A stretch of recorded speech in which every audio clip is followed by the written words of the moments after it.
My pleasure to welcome back to the Rhema studio Tanya Unkovich. Tanya, kia ora, good morning. Thanks for your time today. Kia ora, good morning. We were talking a couple of weeks back, in fact, about some of the challenges that we face, some things in our life where we're saying, hey, I wish that aspect, that habit was something that I could change. And we're talking in particular, I think I remember this right, sometimes we need to recognize that it's not within our power to make the change by ourselves. Sometimes we need to recognize that we need support and encouragement external to ourselves. The problem is bigger than we alone can handle. Kind of reminded me of the 12-step program. You need a higher power to tackle some of the problems in life. And what a wonderful program that is, to be able to say, you know what, this problem is too big for me. I can't do it. So I'm going to let go, and I'm going to let him help me fix this problem. Yeah. Whatever the problem is. And yeah, I mean, not specific to alcohol, but recognizing, I suppose, that some of the problems that we face in life are unmanageable. It's not like, okay, well, I just need to pull myself up by my own bootstraps, because, gravity gets in the way of that. Actually, we need support from somebody who is able to help us. And I suppose it's interesting that AA, which is a secular program, helped millions of people around the world, recognizes the spiritual aspect to tackling a problem like this. And it's been working for decades. And, you know, part of the reason it works is, of course, the spiritual aspect. Just admitting to a higher power, whatever you want to call that, that this problem is too big. But also the element of having the community, having the other people who you can open up to, people who have been down that same path, who understand the community to help each other. And then once you recover, once you drop the food or the alcohol or the drugs or whatever it is that you are using to buffer with in life, then to go out there and to help mankind, to be of service to others, to help others. So it's a beautiful revolving community of service.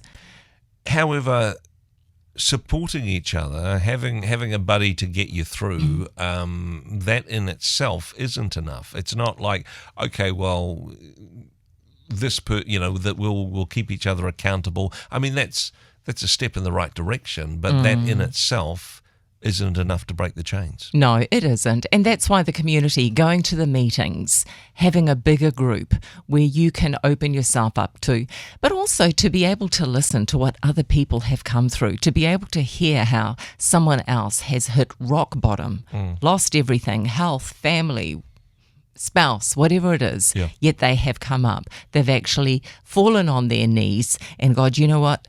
God, I can't do this anymore. I'm powerless over this problem. I'm going to really beg for you to help me get through this.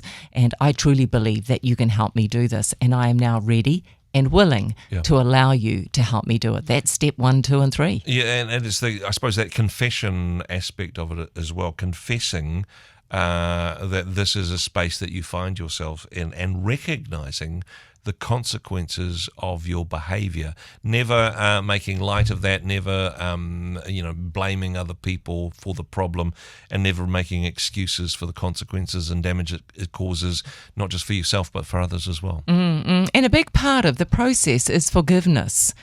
Forgiveness of yourself. Take, step 4, take that fearless moral inventory of yourself and your life. And to go through that process of healing the shame, the shame that so often binds us and stops us from moving forward, stops us from forgiving ourselves and believing that we are entitled to feel joy again. So it is a deep process, but it is so worth it. Yeah. One of the things I know that is actually a stumbling block for faith for some people is some of the struggles that they have, and saying, why is it that we have these struggles? Why are we facing these difficult circumstances? But something you mentioned earlier about how as we go through struggles, the things that we learn, the experiences that we have, none of this is wasted in the kingdom of God. The way in which even we struggle with difficulty and face grief and heartache, that can be redeemed in a kingdom of God kind of world to help others who are also struggling. Without a doubt. I mean, I won't deny it. At one point when I couldn't have children, it was, okay, God, why me? And then I went, well, actually, why not me? Why not me? And then to be able to turn that around. When Phil was diagnosed with cancer, oh, God, what else do you need to send my way? But then, okay, how can I best serve you and mankind? How can I now use this experience to serve the greater good of mankind? You have to turn it around. What's the alternative, really? It's not up to us to be able to beat some of the problems that come our way, but it's also not all about us in terms of why bad things happen to difficult people. A wonderful perspective to have, and of course, 12 steps in the program, there's more to go through as well. But having that support, recognizing the spiritual needs that we have, these are the first steps when it comes to recovering from the problems that we face. Tanya, thank you for taking the challenges of your life and turning them around for good and using them in such a way that is a blessing and encouragement to other people. Thank you for your ministry. If people want to engage with that, TanyaUnkovich.com, of course, the place to go. But hey, always a pleasure. Thanks for joining us. You are so welcome.